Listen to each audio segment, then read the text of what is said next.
even if Klefbom, if his status wasn't in question regarding next season, would Tyson Barrie be something the Oilers would have wanted to add anyway?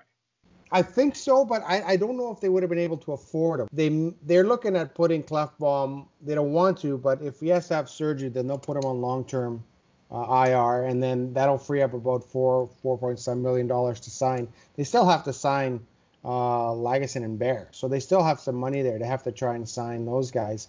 So I know they would love to have a player like Tyson Barrie around, but I don't know if they would have been able to afford him. And I think the situation, the way it worked out well for both sides, because you look at Barrie, he goes into free agency, and it's a tough time, obviously, to go into free agency. Nobody has any money. He's coming off a down year. I wouldn't say it was a bad year. I would say it was just a bit of a down year. It's funny, when you score 50, 60 points every year, and then you go and score 35, obviously people say that's a bad year. But if you're in that neighborhood of that 50, 60 point guy, you're a pretty good player. So he had a down year, and I think he's really counting on himself to really get a lot of power play points with the best power play in the league. And you put him out there with McDavid and Draisaitl and whoever else is going to be on that power play, Nugent Hopkins.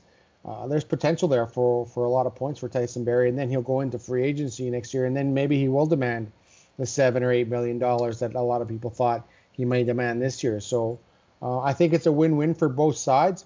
It'll be interesting to see, though, if Klefbom can return at some point during the season and they don't put that money away on long term, because then obviously Ken Holland will have to do some rearranging and it's free up some cap space.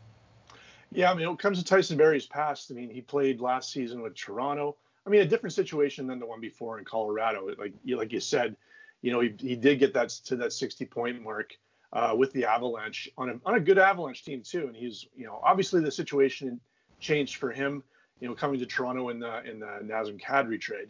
And of course, the Avalanche have moved on and their defensive situation has changed. But that's sort of the thing too with the Oilers. Like, we have a bunch of younger prospects and players who are on the team already in Bear, Lake Lagesson. I always mispronounce Lagesson. I can't even say it. Lagesson. William Lagesson. Yeah. The key to remembering names is just repeating it over and over again. Lagesson. Anyway. But getting back to the point, I mean, that's the sort of situation the Oilers are in too. I mean, Tyson Barrie is a bit of a bridge player for them right now too. Signing that, like you said, he took less money because, boy, he sure could put up the same kind of numbers he did with the Avalanche.